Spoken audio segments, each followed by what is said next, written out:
Hi, folks. Welcome to Leadership and Innovation Unlocked with Inclusive Collective, where we bring you news and analysis of the latest in people and workplace culture and share stories and learnings of leaders and organizations driving performance and innovation through inclusion. I am your co-host, not Dr. Nadia, but he makes me say this, a workplace culture strategist and talent development consultant. And I'm here with my very good friend, Rob Hadley, a people and culture strategist specializing in operational excellence, transformations, and analytics. And not a doctor. And Not a no, doctor. but you have several degrees. So Married here to a we are. doctor. Married to a doctor. Married to a physician. Absolutely.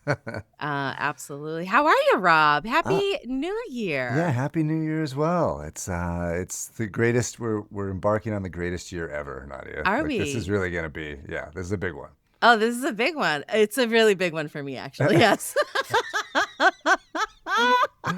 Yeah. We'll talk about that next episode. Yeah. Could be some news. Yeah.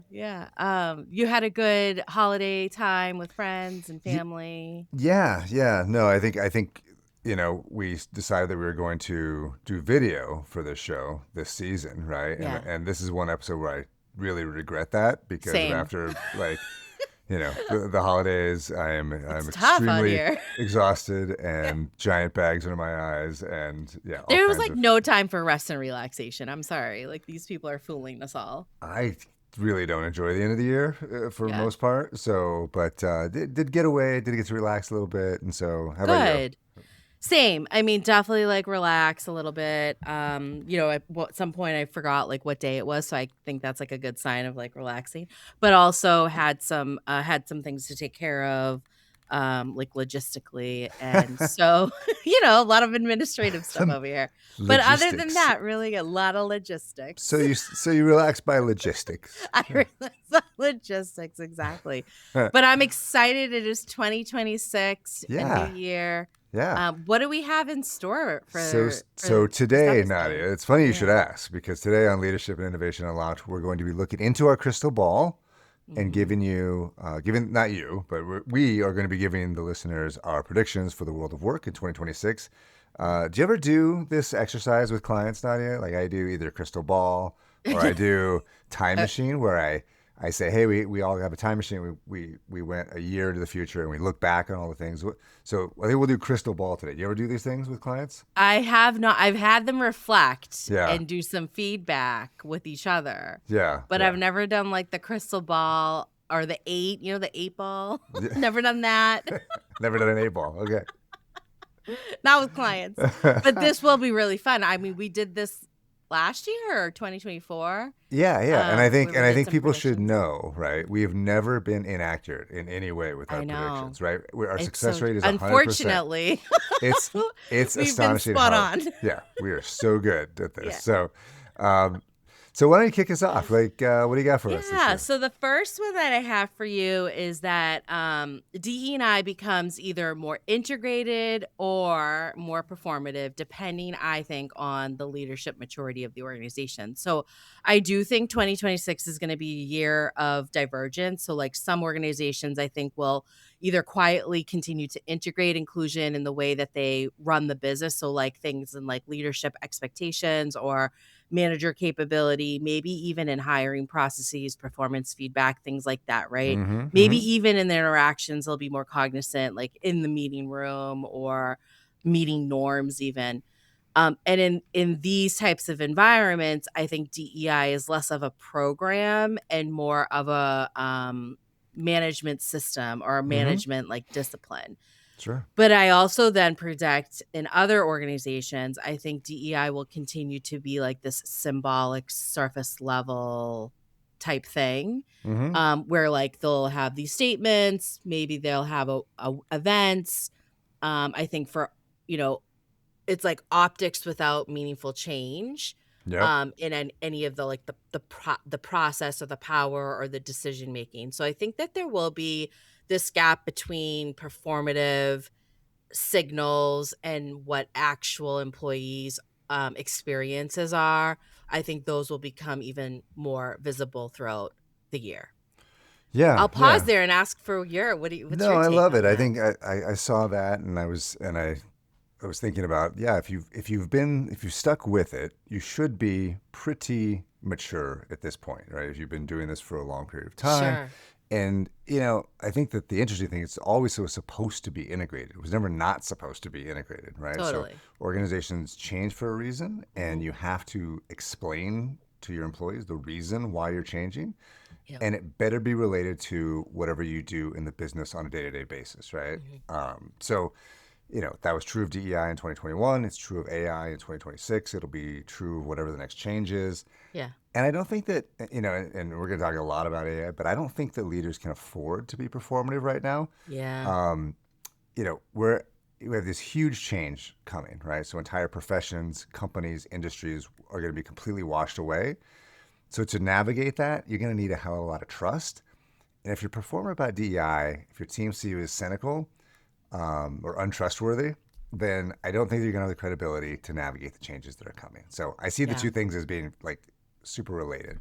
Yeah, I agree. And I mentioned like this like leadership maturity component when I first started speaking about this, and like you bring that up too. I think that's going to be the key differentiator is Mm. do leaders themselves see DE and I as identity based messaging? Do they see it as part of operational excellence, as part of the culture, as part of organizational effectiveness, right? So where leadership is inconsistent, employees will experience that mistrust, that lack of psychological safety, that Mm-hmm. quiet disengagement, right? Like, remember the quiet quitting? Do you remember QQ back in like the pandemic? That's going to reappear. Right. And so, I think we have to think about leaders who are going to continue to be disciplined and aligned in their values as it relates to D and I. And that's where I think that's inside strategy, right? And that's Mm-hmm. inside execution, and it's not just branding because the branding is just performative. Yeah, yeah. I want to jump into my first prediction because it's Please. just happens to be super related to that. Yeah, please. And so I want to attribute this. So my colleague Olga Padapseva recently said that leadership in organizations in 2026 will be about reducing noise.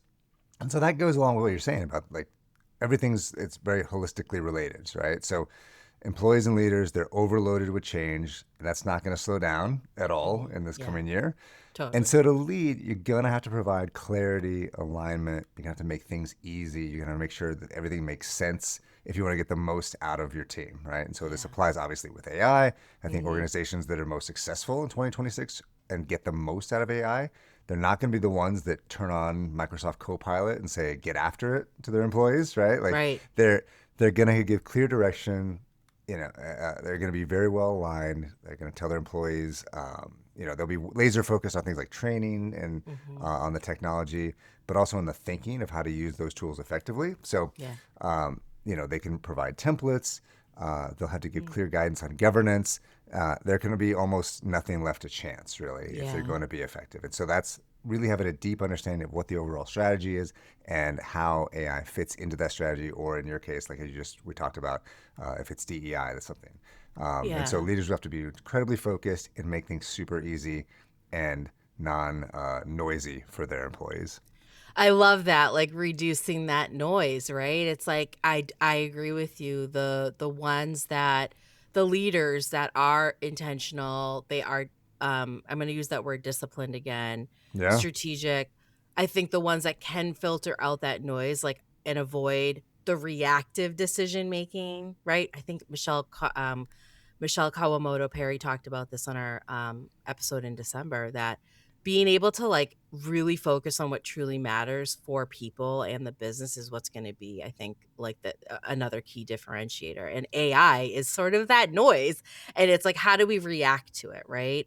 Who are the leaders that are going to be able to slow down, to prioritize, create clarity, Mm-hmm. communicate? I love this idea of like having, best practices of like resources available, or like what are some just some things available to managers to help build trust and create kind of create more stability in a really chaotic environment, Amen. Amen. right? Absolutely. Yeah. I've been in church a lot lately too, Yeah, right? have you? Yeah. Okay. So, I've been amen. watching Mormon Secret Lives of Mormon Wives. A lot of Utah in there. It's a Yeah, great yeah. reality We show. don't, It's wild. We we don't talk ignore about that it. one here. Yeah, All right, yeah, yeah. I All do right, anyway. so let me go into my second one here. Okay, let's do it. So I think in 2026, I think we're going to see an increased number of like legal ambiguity around DE&I and right? I think that it's already starting. And it's been there, and I think there was a reduction because I think like lawsuits and around discrimination or bias were starting to be mitigated because Mm-hmm. people were becoming more aware and there was like policies and practices in place. And I think that we're not going to just see like headline lawsuits, but I think there's going to be things like quieter memos that are going to be released or like compliance reviews, or I think there's going to be internal like risk conversations.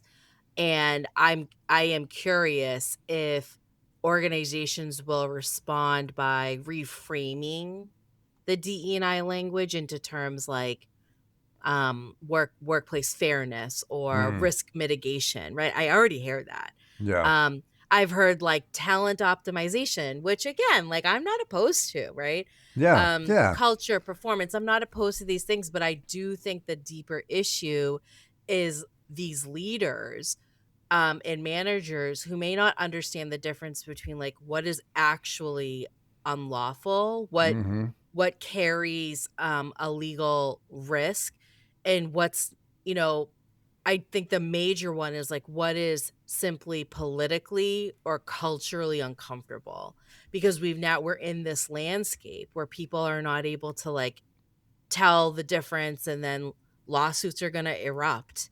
And when you don't have the policies in place to back people or support managers, it's going to be really, really challenging. Yeah, and I think that lack of clarity. I think that you talked about there's a performative aspect of what you're talking about as well, right? In this, and I think that that's going Yeah. to be uh, it leads into one of my predictions as well. But I think that the ambiguity around what is legal, you know, a lot of folks are under the impression that something changed within the law, right? And it really hasn't been anything that's changed substantially in terms of workplace affirmative action laws. And so I think that, Yeah. there's going to be just a lot. People are very confused right now. But, Nadia, and this leads into my prediction, Yeah. right?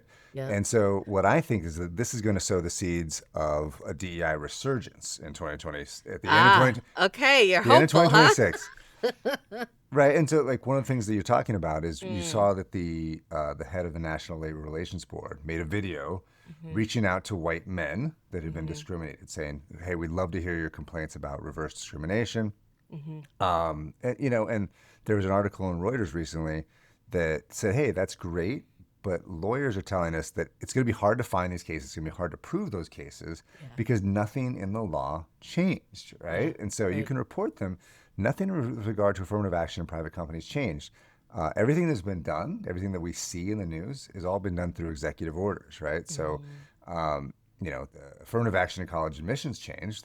That's a big deal, but that changed nothing about Title VII of the 1964 Civil Rights Act, Right. right? And so companies are obligated under the law To still to carry through. provide equal Right. opportunity Right. to their employees. So as long as they're doing it, and I can even make space for saying, okay, make sure that you're doing that the right way. Make sure that Yeah. you're not doing it in a way that has Bias or unintended totally. consequences Yeah. for different groups. I could totally buy into that.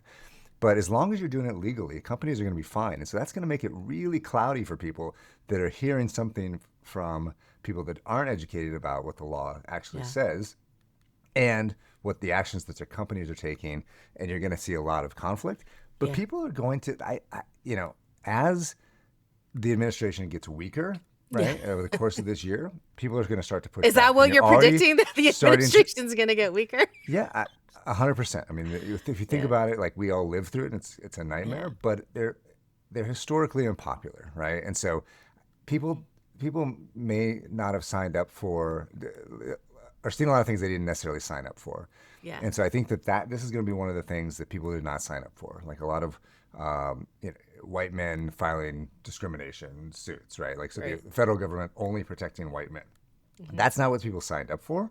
Right. And so, these things always go in waves. Nadia, if you remember back in 2019, Yeah. before 2020, there was already a DEI backlash from the Me Too movement, right? And the Yeah. momentum There was really was. slowing. Yep. And so then it spiked to kind of like the situation that we're in now. So we always go through cycles. Yeah, we do. And my prediction is that by the end of 2026, we'll be starting to look at a new wave of DEI programming, probably Oh. another iteration, probably around class consciousness and, Hmm. with affordability being a really big, important issue. And so my Generational differences. generational differences is a great one. We talk about that quite a bit Yeah. as well. So Yeah. I think that, your prediction my follow-on prediction is Yeah. that complexity, that confusion is going to seed the seeds of change in 2027. Okay. Are you in? I mean, I remain hopeful. The underlying issues are still like the equity, the belonging, and the fairness. Those things don't go away. So even if the language shifts or people put in executive orders, like the work still needs to happen and get done. And so I want to believe that we'll see this positive resurgence. I'm a little skeptical given the political and social climate. However, I will remain hopeful. Yeah. Well, again, I've never been Right. wrong. You've never So, been wrong. You are 10 out of 10. yeah, yeah, 10 out of 10. What's the batting average? I don't know sports. Yeah, 1,000%. One. Okay, one. All right. Do you want me to give you my What's last next? Yeah, prediction? what's next? So I think that I predict that we talked about AI. Mm-hmm. I think that it's gonna be the biggest amplifier of bias Mm. and the biggest compliance risk. So I think AI is already defining DE&I issues of 2026, and not because of the messaging, but because of how deeply it's actually embedded into decisions about people, right? So when I say that, what I mean by that is like hiring practices, performance reviews, scheduling, even like emailing. Like people are using ChatGPT to send emails, right? Mm-hmm. Yeah. I think productivity monitoring. I have a friend who literally uses AI now to help monitor workforce management. Yeah. Yeah. Um, I, I AI is tracking how long you're sitting at your computer and moving your mouse, right? Learning pathways. So I'm in L&D, right? Learning Yeah. development. Like AI is massive in learning pathways. So all of these systems that we use in the workplace are increasingly relying on these AI models that are not always, I think, transparent, Mm-hmm. right? Sure. And so when I think of that, I think of like that's going to amplify inequities at scale, right? So bias is like no longer one manager making a poor decision.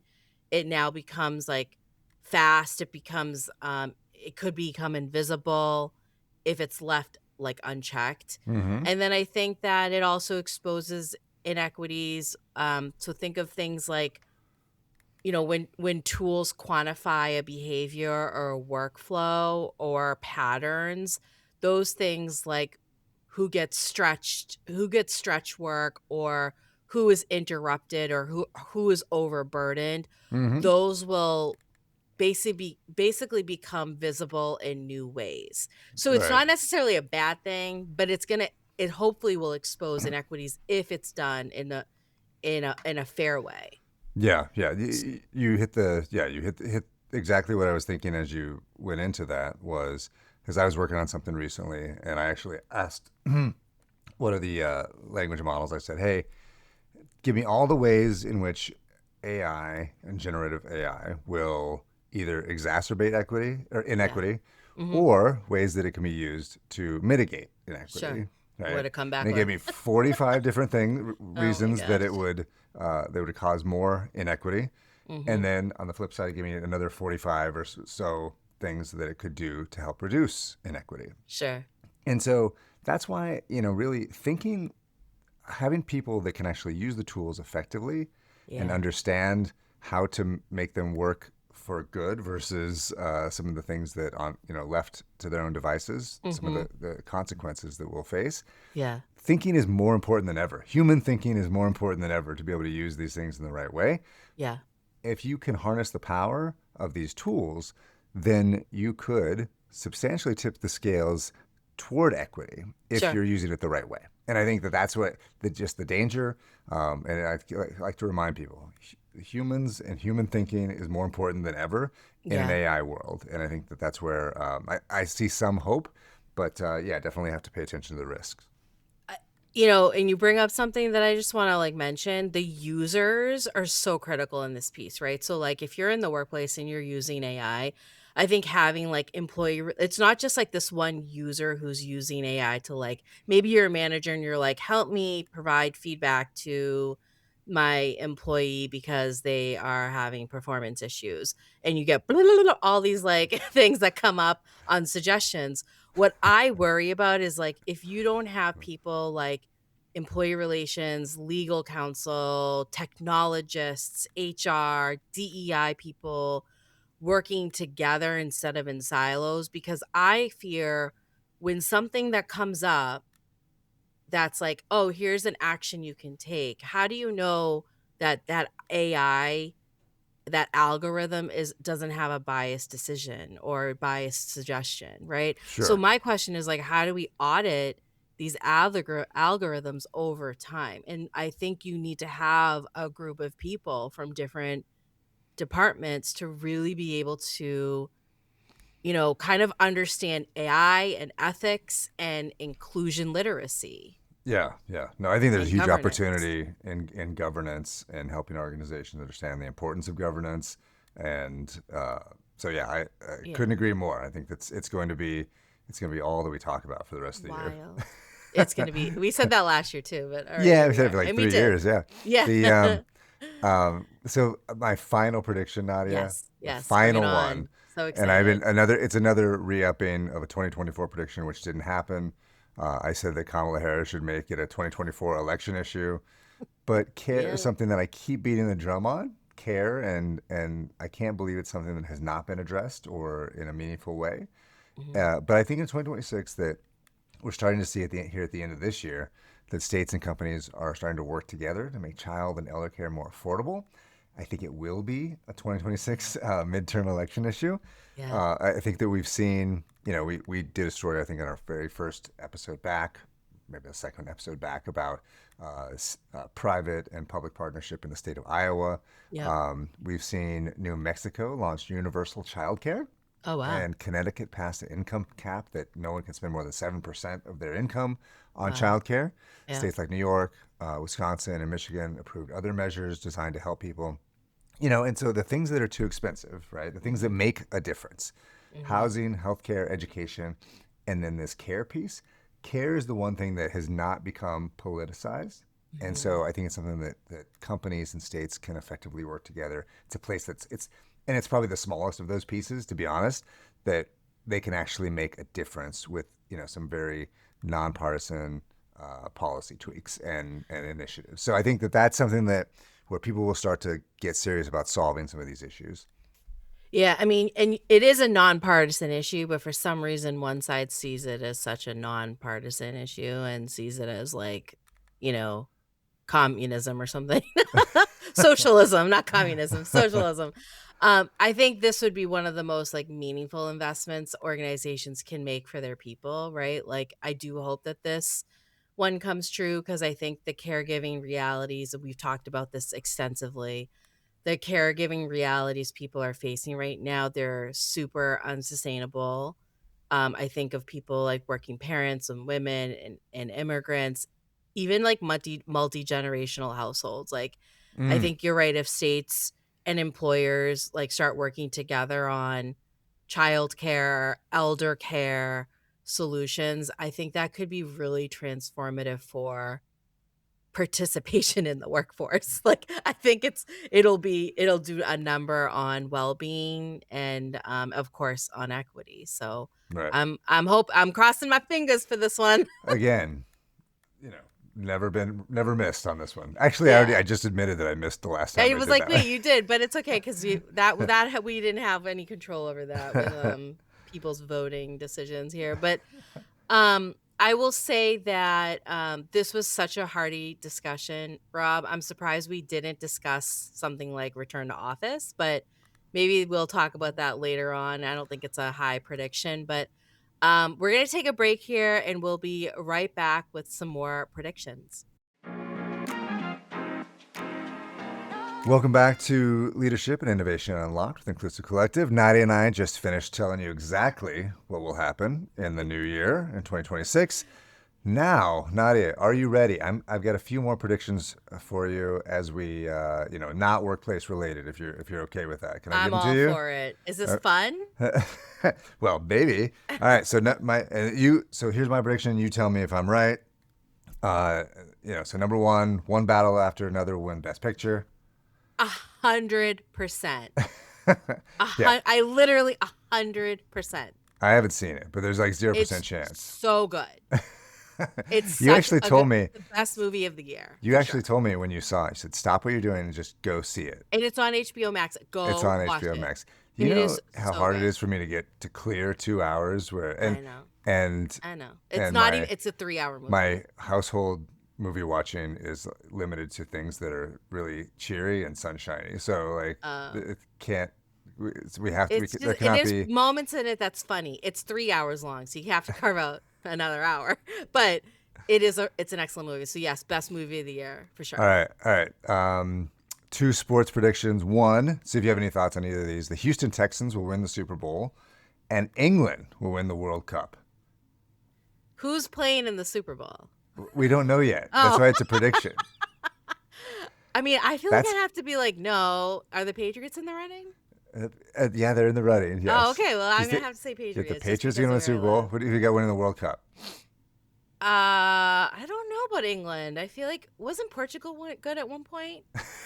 I don't know. I don't know enough yet. I'll You're gonna, report I'll back. put you down for Portugal. Put me down for Portugal. They probably didn't even make the World Cup, and here I am. Like, I'm pretty sure they're in the I'm World pretty Cup. sure they are. Okay, Sabrina Carpenter wins Record of the Year at the Grammys. What do you probably think? she's pretty popular right now. Okay, you're in. All I'm right, and in. then here's a wild card for you. We'll have a new pope by the end of 2026. No, you think so? Really? I think I'm it's just such a. I just made that Oh, up. I can I just wanted give to throw you? something wild out there. Oh, can I What do throw you one got? at you? Yeah. Biggest halftime audience viewers. Is that I don't even know. Most watched ever Super Bowl halftime show. Okay. Well, Bad Bunny. Bad Bunny. Oh yeah, for sure. Yeah, He's gonna definitely. draw in I like that one. so many people, I think, I like that one. I think that's a slam dunk as as a well. slam dunk. Yeah, yeah. Sports. Did you like how I brought sports into this one We for you? yeah, exactly. Like this is your thing. Sports It's is your your thing. thing. It's your thing. All right. Well, thanks for that, Nadia. That is going to be it for our show. We'll be back in a couple of weeks. Leadership and Innovation Unlocked is a production of Inclusive Collective Media and edited by Ari Mathey. Happy New Year's, Ari. We would love to hear from you all. Send us your feedback at inclusivecollectivepodcast@gmail.com. You can find us on LinkedIn, YouTube, Instagram, Facebook.